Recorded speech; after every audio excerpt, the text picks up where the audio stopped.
ये कोई पुरानी जगह लगती है। चलो, सच चाहे जितना पुराना हो, आज सामने आएगा। बंदर अंदर जाते ही कांपने लगता है। ये जगह बहुत उदास लगती है। Audio Jungle।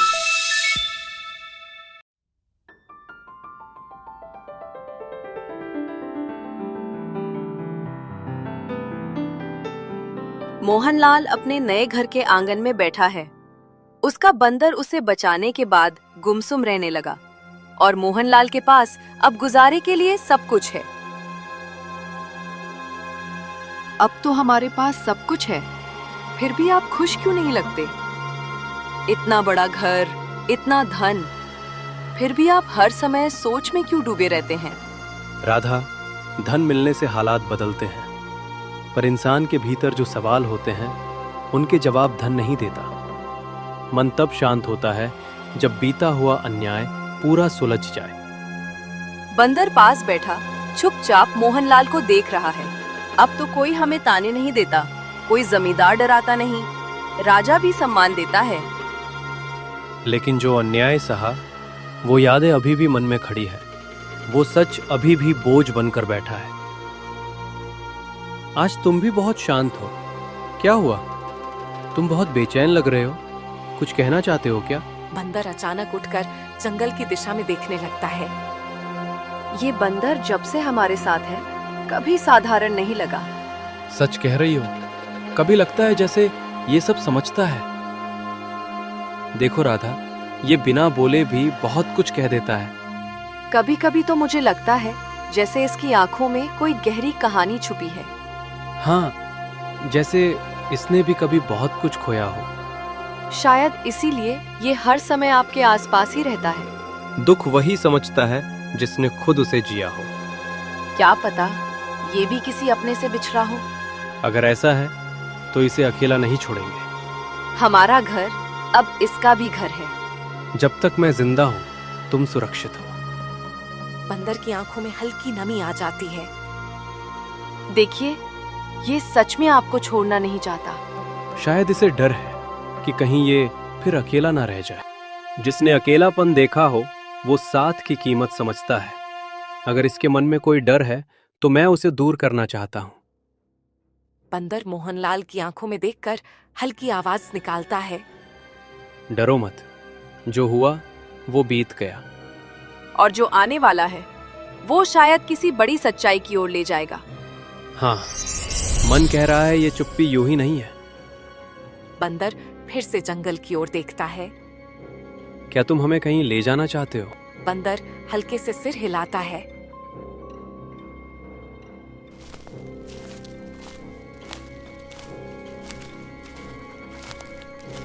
मोहनलाल जी, महाराज विक्रम आपको तुरंत दरबार में बुला रहे हैं। दरबार में हलचल है।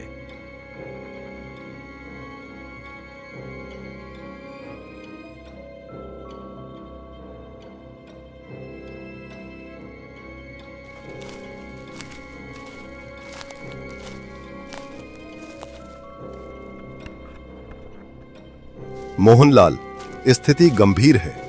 क्या हुआ महाराज? पड़ोसी राज्य का राजा भीरू अपनी सेना हमारी सीमा तक ले आया है। बंदर की आंखें चमकती हैं। वो पहली बार राजा भीरू का नाम सुनकर असहज होता है।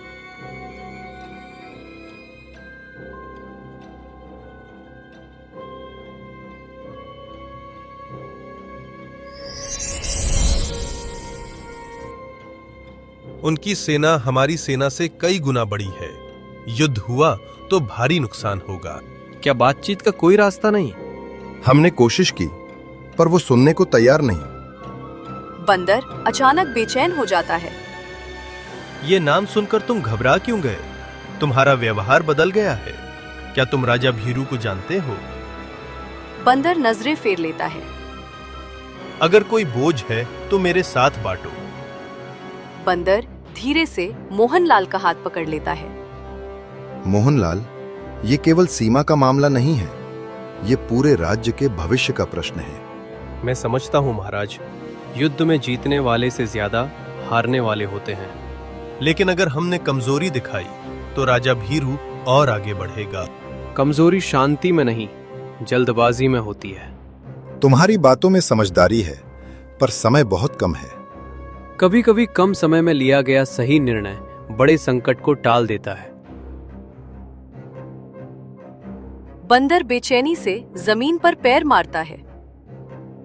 शांत रहो, तुम्हारी ये बेचैनी किसी संकेत जैसी लग रही है। क्या ये बंदर कुछ कहना चाहता है? ये बोलता नहीं महाराज, लेकिन इसका हर इशारा कुछ न कुछ कहता है। महाराज, मुझे अनुमति दीजिए, मैं इस युद्ध को बिना खून बहाए रोकने का मार्ग ढूंढूंगा। दरबार में सन्नाटा छा जाता है। अगर कोई समाधान हो तो राज्य तुम्हारा आभारी रहेगा। महाराज, युद्ध टलना चाहिए, मैं कुछ करने की कोशिश करूंगा।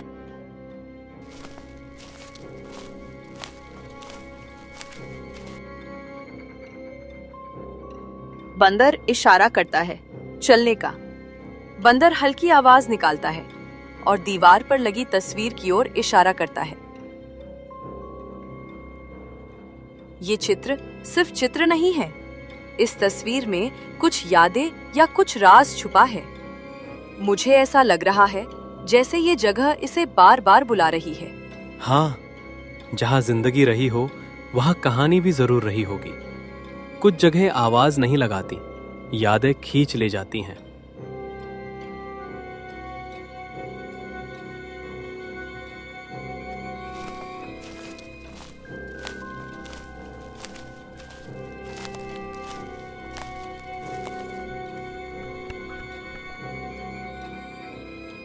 ये जंगल और घना होता जा रहा है।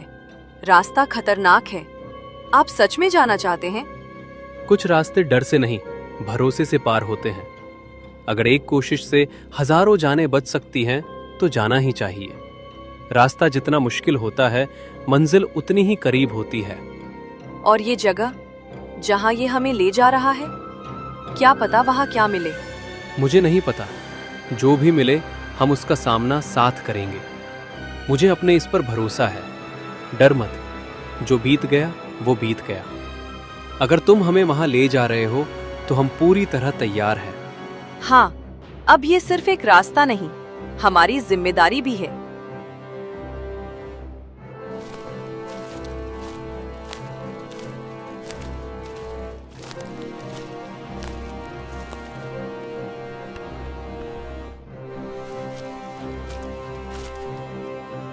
ये कोई पुरानी जगह लगती है।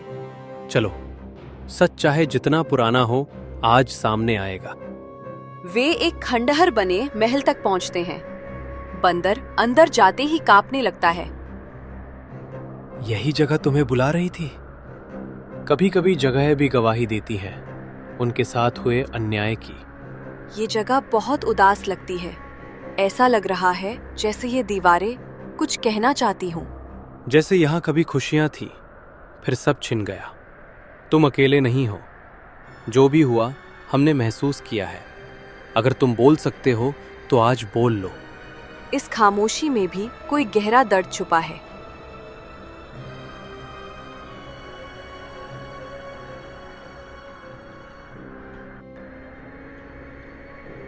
मोहनलाल, कुछ हो रहा है। डरो मत, सच अक्सर डराता है। आज जो दबा हुआ सच है वो यहीं से बाहर आएगा। बंदर दर्द से चिल्लाता है। धीरे धीरे इंसानी रूप लेता है। धीरे धीरे उसका रूप बदलने लगता है। वह बंदर अब एक युवक के रूप में खड़ा है। मैं मुक्त हो गया। तुम? मेरा नाम आदित्य है। मैं राजकुमार आदित्य हूं। तो तुम? हाँ, मैं इस उजड़े राज्य का राजकुमार था। तो यही सच था। राजा भीरू मेरा छोटा भाई है, और जिस राजकुमारी ने धोखा दिया वो उसी की रानी है। धोखे और लालच ने मुझे बंदर बना दिया। लालच में उन्होंने मुझे श्राप दिलवाया ताकि राज्य हमेशा के लिए उनका हो जाए। और हमने बिना जाने तुम्हारा साथ दिया। इसीलिए श्राप टूटा, क्योंकि सच्चा साथ रूप नहीं देखता।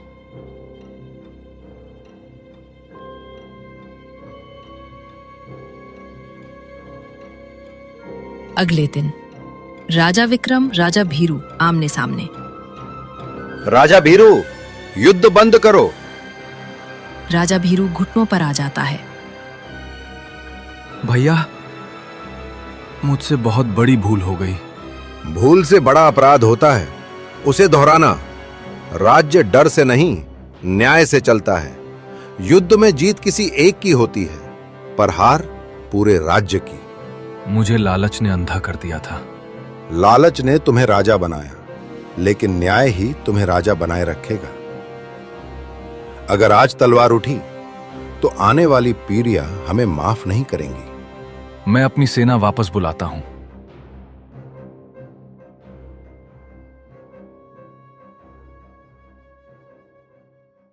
आज युद्ध नहीं होगा।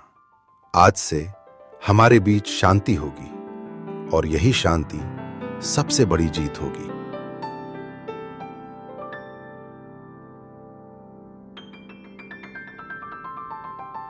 मोहनलाल, तुम मेरे जीवन का कारण बने। मोहनलाल, तुमने बिना सच जाने मेरा साथ दिया। मैंने बस दोस्ती निभाई। मैंने रूप नहीं, कर्म देखा। और दोस्ती ही सबसे बड़ी शक्ति है। आज से यह राज्य भी तुम्हारा मित्र है। मोहनलाल, आज तुमने सिर्फ एक मित्र नहीं, 2 राज्यों के बीच भरोसे की नींव रखी है। ऐसे लोग ही इतिहास नहीं, आने वाला कल बनाते हैं। आज से यह राज्य भी तुम्हारा मित्र है। महाराज, मैंने कभी कुछ मांगा नहीं, बस सही का साथ दिया। जब नीयत साफ हो तो रास्ते खुद बन जाते हैं। तुम्हारी ये सादगी सबसे बड़ा धन है। अगर किसी की तकलीफ कम हो जाए तो वही सबसे बड़ा पुरस्कार है। और आज हम सब ने यही सीखा है।